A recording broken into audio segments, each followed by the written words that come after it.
Something bad has happened to Mom. I've left 5 messages. If she's not returning our calls or texts, it's because she can't. Hello, everyone, and welcome to another episode of the Awards Tour podcast. I'm your host, Jacqueline Coley, and I'm joined here today by a SAG-winning actress who is here to talk about her new film, Apples Never Fall. Alison Brie, welcome to the Awards Tour podcast. Thank you for having me. I have to begin with Apples Never Fall because I think you were as shocked as I was to see you take on the role of Amy, because I love the story behind it. When you first got the script, you didn't even think the role that you eventually played was going to be the one they wanted you for? Right. Well, I just read the breakdowns. You know, sometimes you're skimming an email. It's like, it all felt so exciting, and that Benning's in this show, and it's coming up really soon. And so I was just skimming the email really fast, and it broke down the siblings. And Brooke, the youngest sibling, is type A, and she's tightly wound, and she's running a, physical therapy business. And I was like, oh, this again. Sort of. Just a few roles like that for you. And then got further down. It was like, and they'd love to offer you the role of Amy. And I was like, Amy? Wait, what did it say about her? Wait. And of course, highly chaotic, very spiritual, very emotional, very different than roles, certainly very different than roles that come my way, more like the type of roles that I chase and never get. But you're coming for it. That was one thing that was interesting about this one, because is it that the role of Amy, and I'm not saying that you're as chaotic as her because she's a little lost in this and you're definitely not in the middle of a murder mystery plot, but do you find that Amy is more close to who you are as a person and these characters that you've been playing are a little bit less, or is it not quite that simple? I mean, maybe it's 50-50, the split. There is certainly a side of myself that is like Amy, that is more free-spirited and adventuresome and in the moment. And so I really responded to that. Even like when I think about myself when I was in college, I went to art school, I went to Cal Arts, and I was just a very spontaneous, free-spirited person. I think over time, as I've matured as a woman, I have become more type A in my life. I mean, maybe just that's part of what adulthood is. Fair, yeah. And when I play characters that are more tightly wound or that are more just craving control, I certainly must be able to identify with a part of that. I think I'm constantly at odds with that archetype because I don't want to believe that so much of it exists in myself. I see. That's not me. I'm crazy. I'm free-spirited. I'm an extrovert. But certainly some of that exists in me as well. It's certainly something that I really understand. It's easy for me to tap into. But like many people, like all women, I contain multitudes. Fair. So it is exciting. Actors always talk about being put in a box. And I think in certain ways I've been lucky that I've got to kind of stretch in certain different ways. But there always is sort of this core control to all the characters I play. They have a plan. Amy really doesn't. She's so opposite in that way. And the plans never work out if she does. Yeah. And truly, when I talk about her, I just think of her leading with emotion, and that is very different. I think I've played a lot of characters who are good at masking their emotions or fighting their emotions. And I'm good at that as a person. So it was really fun and scary to tap into the emotional side of Amy. I think that I looked at that as sort of the biggest challenge of the role, because it's vulnerable to unleash that kind of thing.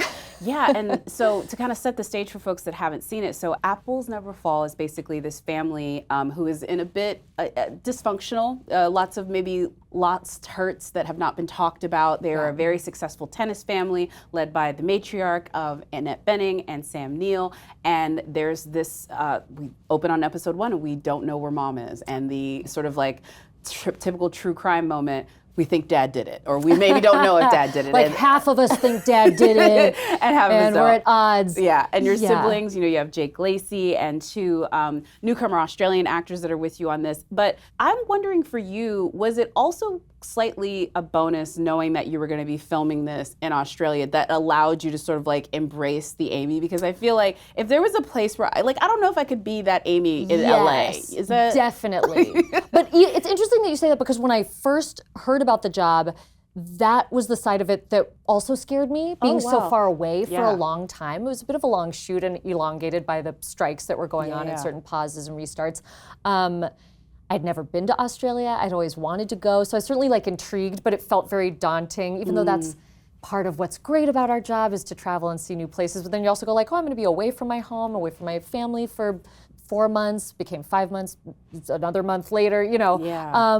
So at first that aspect of it seemed a little daunting, but once I was down there, you're totally right. There's a very YOLO vibe. With so many things attacking you, I think they have to be in Australia. It's like you could walk down the street and there's like a creature coming to attack you. You can't get That's true. stressed There's about a lot it of things that could kill you there. Yes. We didn't come into contact with those. Oh, you were know. good. Okay. We really were good. We shot on the Gold Coast. It was beautiful. Everybody was lovely. Like the crew couldn't have been lovelier, like kind or more hardworking. So that was really fun. But yeah, I think because of the vibe there and also just being so far from home, it was the flip. Whatever I was scared about of being so far away, it actually brought out like me in my 20s, me when I was in college. There was a spontaneous spirit. As I'm saying this, I'm thinking that some of my castmates would laugh because also I wanted to like eat dinner at 5 and be in bed at 7. No, like, are you serious? But there was a certain spontaneity. Look, we were getting, when you're waking up at like 3:30 in the morning to go to work, you gotta go to bed early.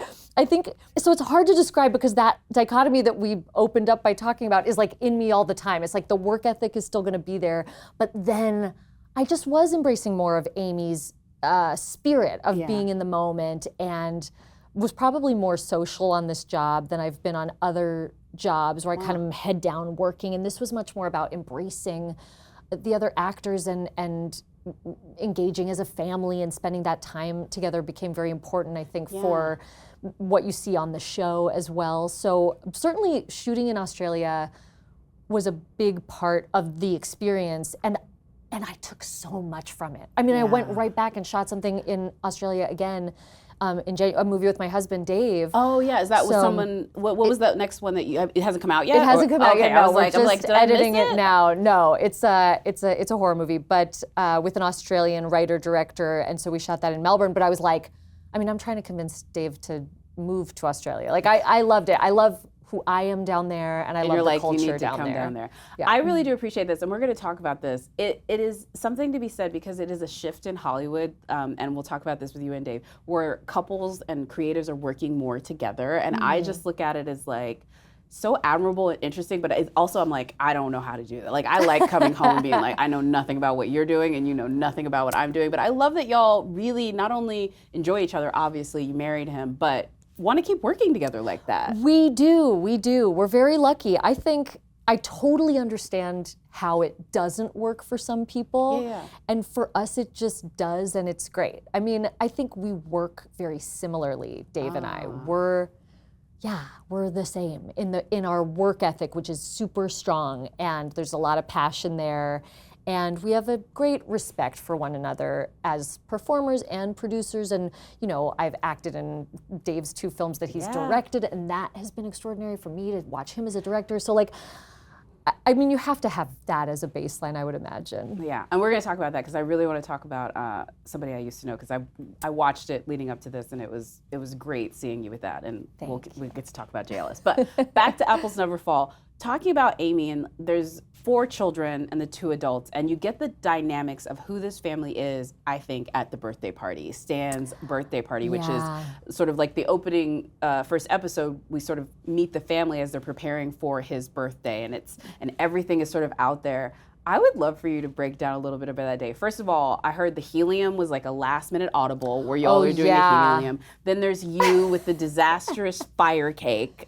Spoiler alert. Yeah, break down that, because that has got to be both intriguing but also really challenging as an actor. There's so many moving parts. You're probably filming what essentially is one night over several weeks. But yeah, talk about, and everything has to work there because that's how you meet these people, and then for the rest of the time, you're like, whatever we got here, those are the breadcrumbs that we're using for this murder mystery.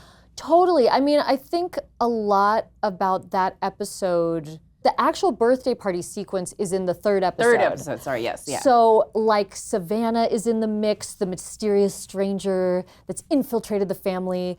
It was always fun and complicated to shoot scenes with everybody together because the show spends a lot of time following the characters in their personal lives and smaller breakdowns so you can see the intricacies of every relationship between the kids and their parents and all of that. But when we were all together, I mean, it was really fun, first and foremost. Nice. I really admire all these actors that I got to work with, and we had such a natural, easy dynamic with one another, probably because we were spending so much time together off camera, and truly it was instant. I feel like from the first table read, everybody was so warm and lovely. It starts obviously with Annette and Sam, who are just incredible people and incredible actors. And but everybody on the show was so good, and so it was really fun. We would rehearse those scenes often, which can be rare in television to have the time to do that. Wow. And then those scenes were really fun because everybody's playing something different. Like everybody in the family does have a different outlook and relationship with their mother, their father. Like in that birthday party scene, we're also relating to Savannah, who, you know, for Amy, it was so fun because Amy really wants to be carefree about the way she approaches this new person and like really embrace her, and is trying to, especially because almost just to stick it to her little sister, like you guys are all freaking out, but I'm cool, calm, and collected. Of course, she's immediately very threatened by this person who's living in her room and wearing her clothes and makes a better cake than her, and is sort of like indicative of all of Amy's fears, which are that she's the black sheep of the family, that she doesn't fit in. You know, now here's this person who's doing everything perfectly and is very closely bonded to her mother, who she feels like she has the closest relationship. But I think probably all the Delaney siblings have their own idea of who's the black sheep or what parent they're closest with. For Amy, that relationship with her mother, Joy, is very important. Joy's her protector. So now she's, you know, her attention is getting usurped by this new person. And so that was really fun to get to play all the little looks between different siblings. It's all about that. And the helium thing, helium was a battle. They didn't want us to... Yeah, because I'm going to set it up. So there's a moment where they're basically telling the tea about each other, like a true, like, tell me what you really think. And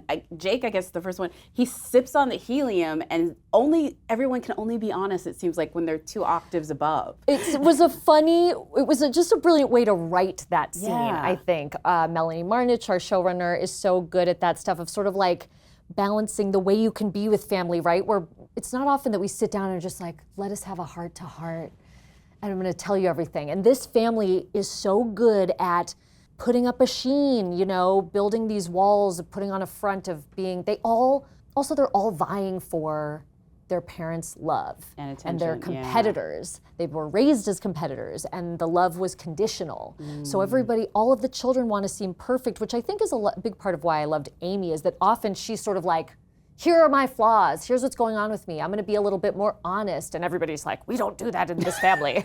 What is wrong with you? Yeah, stop it, you're offensive. But that was such a brilliant, funny way to let the characters kind of say some of these deep secrets that have been bothering them through sucking in helium and then saying it in a really silly way. And they didn't want to let us use real helium because, you know, maybe it kills brain cells. But who needs those? As if actors haven't done We're enough of that. actors. Sorry, not that your health isn't important, but. I'm sure there are reasons why they were concerned about people passing out, but also it's so good. Yes, so I think that the standards are very high in terms of those practices Safety, on sets and safety, and so that is important, and I respect it.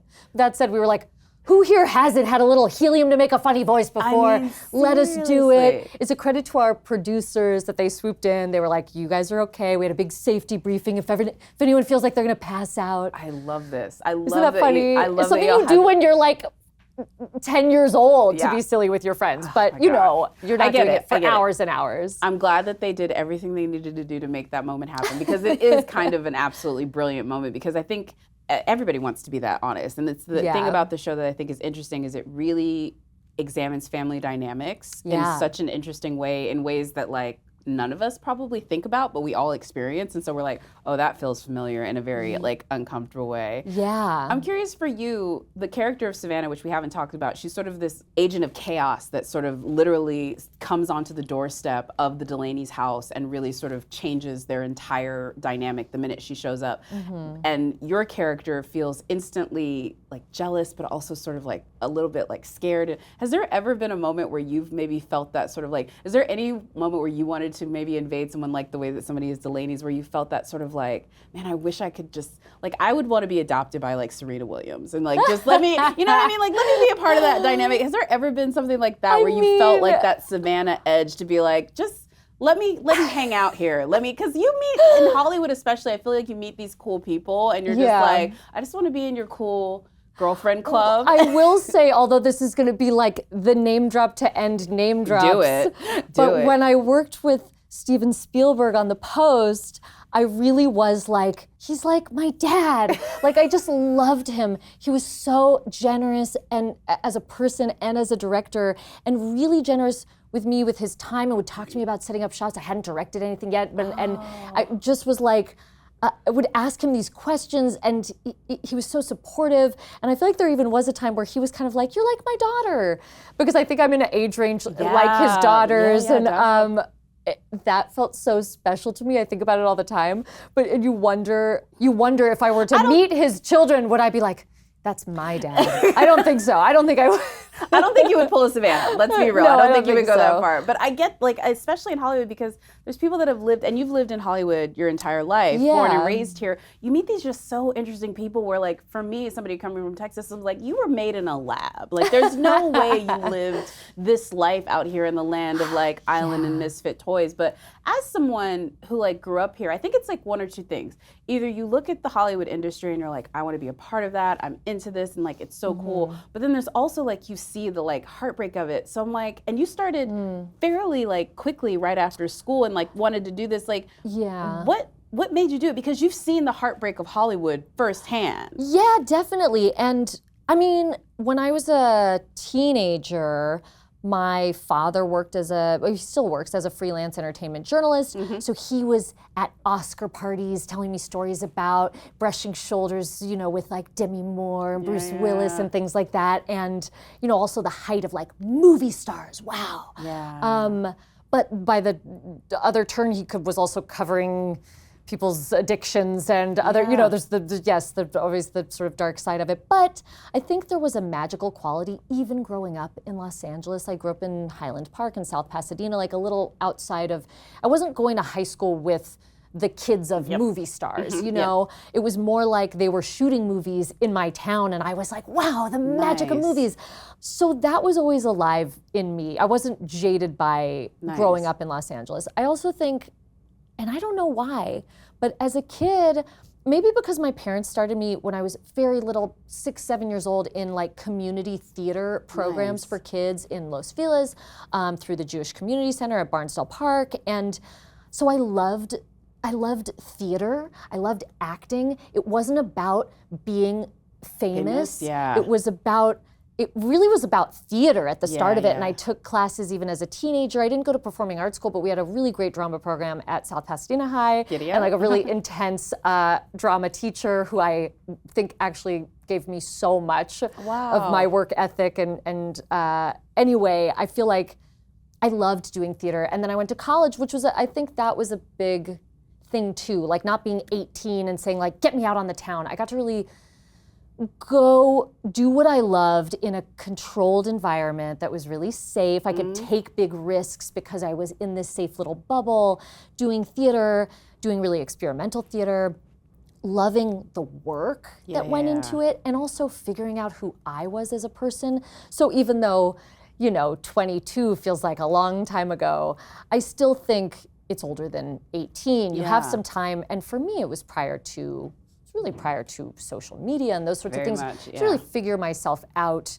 in a contained place and in my Amy vibes, you know, in my Amy era, kind of, there was a lot of fun exploration, and I think that was really helpful, even in terms of just the way you audition for things in theater school and have to deal already with heartbreak, but then get different roles and kind of figure out who you are as an actor and things like that. So by the time I was auditioning for shows and movies, I don't know, I just had maybe a stronger baseline of who I was and what I wanted to do, even though that still changes all the time. I mean, yeah, but I mean, I was, again, looking already for this, just some of the stuff that you've done. You've done, I would say, like everybody, you know, whatever, you're taking a job, you're trying to find work, it's not as if you're doing this by a plan. But I look at somebody, it's like doing Mad Men, BoJack Horseman, Community, and then Glow. Like just those four, to say that those four were like pretty identifiable things.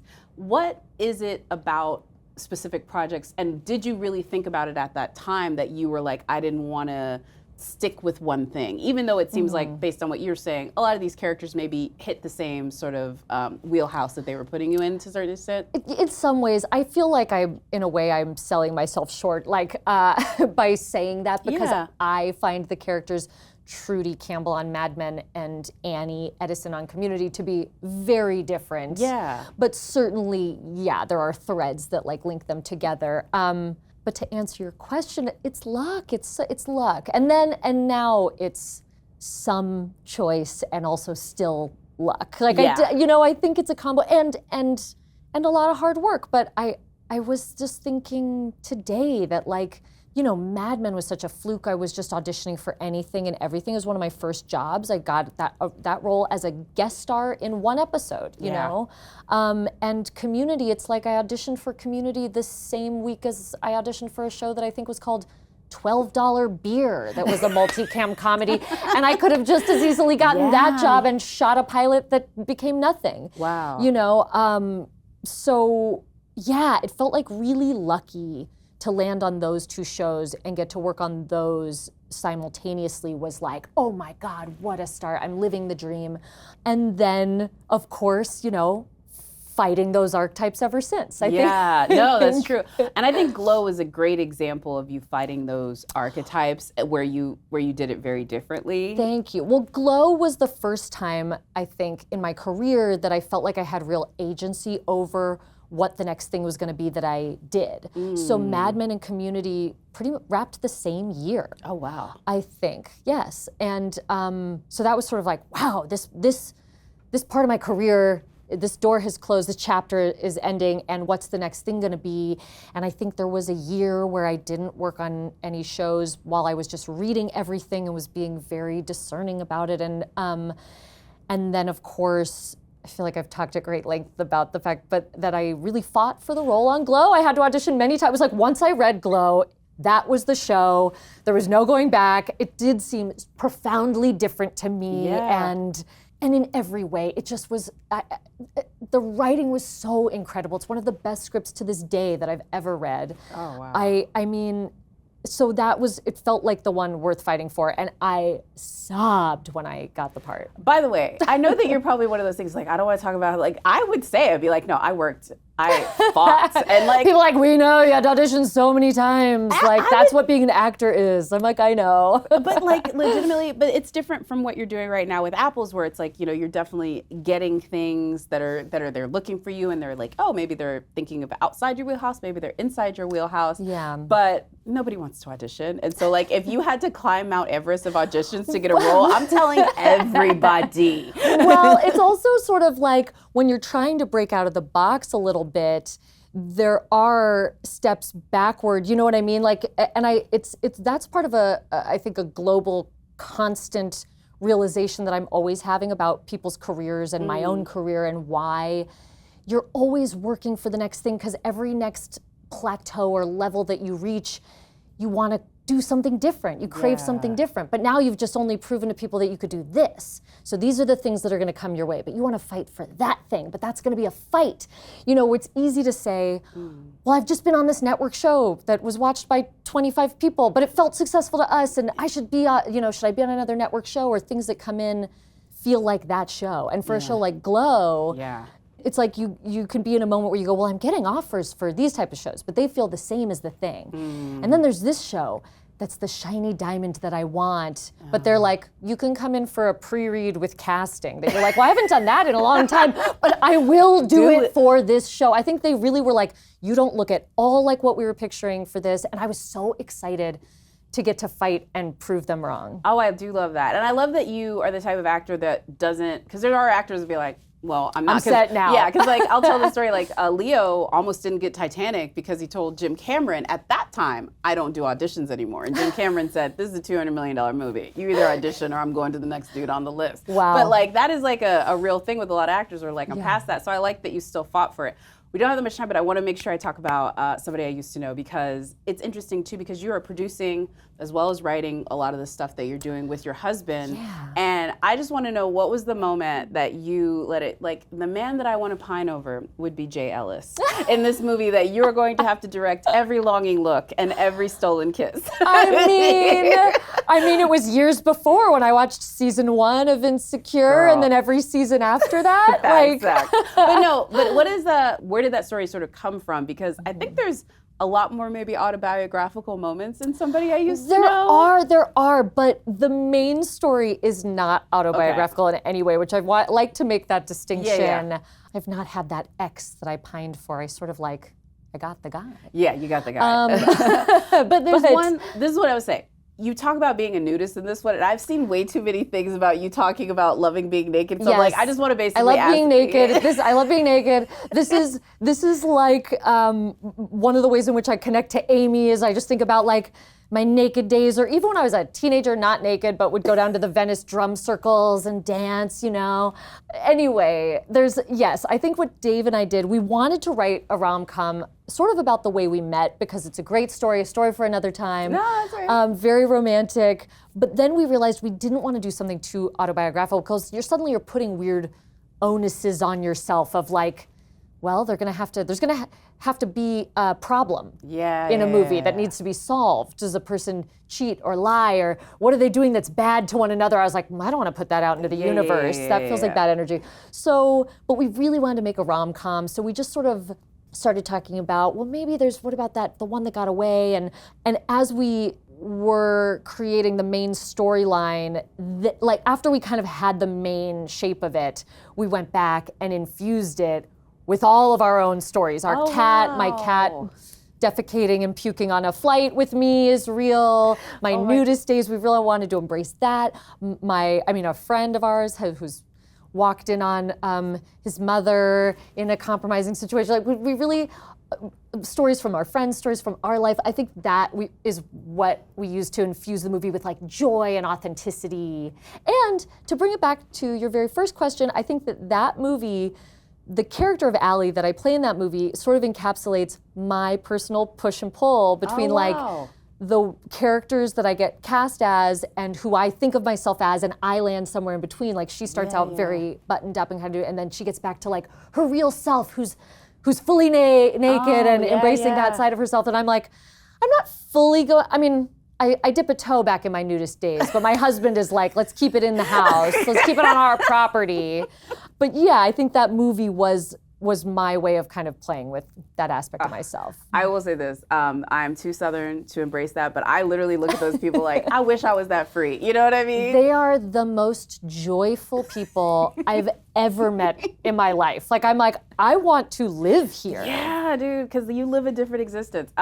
Somebody I used to know also has the incomparable Danny Purdy in it, which that was like an added bonus, like kind of buys the ticket right there, where you're just like, you're gonna get a little community sort of like. We wrote the role for Danny. We begged him to do it. He agreed, and that was another fun thing is that we had the scenes written, but we also, we start one scene with Danny and I. This is my note, which is just like a bit that we would do on the Community set with Jim Rash being like, "Now I'm up here. Oh my God. Now I'm down here." Like. Dave would just let us, riff with each other because we are, Danny's one of my best friends, and it was so nice. I was about to be like, you can't fake that. I'm like, you can. We're actors, but like, it's so nice. I can. I can be best friends with anybody. But it was so nice not to have to with Danny. And I would say the same thing about Apples Never Fall. Like I said, that familial bond was just there. Yeah. And it was nice to not have to fake that. All right, I am gonna get out of here, but the comments section of the internet wouldn't let me get out of here without at least asking this. It's coming. Is there an update? Is there an update on about the the community movie? Yeah, about the community movie. Like, I feel like, honestly, I feel like this is like asking George Lucas about Star Wars. Like, I feel like everywhere you go and everything that you do, you get asked about it, but It's true. kind of have to ask you about it because I totally they're understand. obsessed. I They're know. obsessed. And it's because of the line that your very good best friend Danny did where he said 6 seasons in a movie. I know. Well, He Danny fin- didn't write that I know, line. but he said it, and everywhere we go, that is what is under. That is going to be under the comment section if I don't at least ask. So, what's up with the movie? No news with the movie. Okay. There's been a pause in momentum. Schedules are being worked out. There's no news. There's no news. Okay, I'm gonna live in that dream that it's gonna be next week, and y'all are just gonna pop up like a secret Santa. But I know everybody wants to do it, so I will be watching if you ever sort of get there. I hope we do. You're like, I hope we do. I'm crossing All my right. fingers. All right. Well, Alison, thank you so much. And I want to remind everyone that Apples Never Fall is streaming on Peacock. Thank you so much for being here. you. And yeah, thanks for being on the Award Store podcast. This was fun.